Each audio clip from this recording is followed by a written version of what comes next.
Hi friends, అందరూ ఎలా ఉన్నారు? నేను చాలా బాగున్నానండి. ఫ్రెష్ టు హోమ్ నుంచి నేను నాటుకోడి తీసుకొచ్చాను అనమాట. ఆర్డర్ పెట్టాను. సో ఆర్డర్ వచ్చేసింది. చూసారా, నీట్గా కట్ చేసి అది ఉంది. ఇప్పుడు ఈ చికెన్ని బాగా కలిపి దీనికి ఉప్పు, కారం, పసుపు, అల్లం వెల్లుల్లి పేస్ట్ ఇవన్నీ కూడా పట్టించి నేను ఒక 1 అవర్ పెట్టేస్తాను అనమాట పక్కన. సో ఇప్పుడు నెక్స్ట్ వంట ప్రాసెస్ ఏంటో చూసేద్దాం. ఫస్ట్ ఒక కడాయి పెట్టుకోవాలండి. పెట్టుకొని దాంట్లో ఒక 3 టేబుల్ స్పూన్స్ నేను ఆయిల్ అనేది వేస్తున్నాను.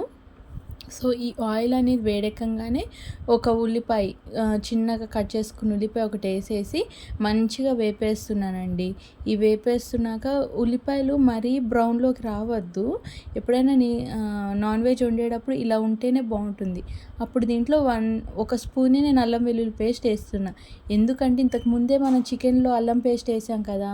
సో అదంతా కూడా ఈక్వల్ అవ్వడానికి 1 స్పూన్ వేస్తున్నా. దీంట్లోనే పసుపు వేసి నేను లైట్గా వేపాను అనమాట. చూసారా, ఈ చికెన్ కూడా వేసేసేయాలి. వేసేసి మనం దీన్ని మూత పెట్టేసేయాలి. మంచిగా కలుపుకొని మూత పెట్టేసేయాలన్నమాట. మూత పెట్టేస్తే దీంట్లో ఉండే ఏదైతే నీరు ఉంటుంది కదా, అంతా కూడా ఉడికిపోయి ముక్క మెత్తగా అవుతుందండి. తర్వాత ఇది మూత తీసుకొని మనం ఒకసారి మంచిగా కలుపుకోండి. ఈ నాటుకోడి ఉడకడానికి చాలా టైం పడుతుందండి. ఎక్కువసేపు అయితే మాత్రం ఇది మీడియం ఫ్లేమ్ మీదే వండుతున్నా నేను.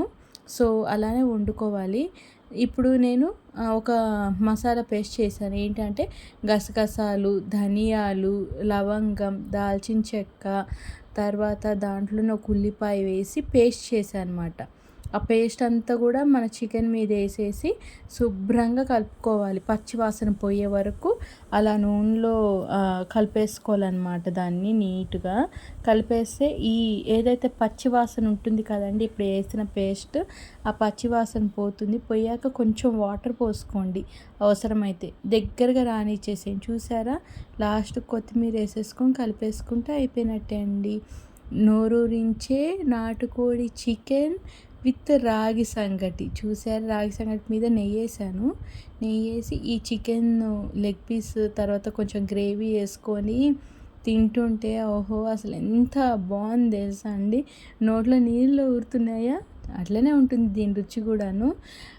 అందరు కూడా ట్రై చేయండి ఇది పక్కాగా. మీకు కనుక నా వీడియో నచ్చితే లైక్ చేయండి, షేర్ చేయండి, సబ్స్క్రైబ్ చేయండి. ముక్క అయితే మాత్రం బాగా ఉడికిపోయిందండి, చాలా బాగుంది. మీకు నచ్చితే కనుక subscribe my channel. Thank you. Bye bye.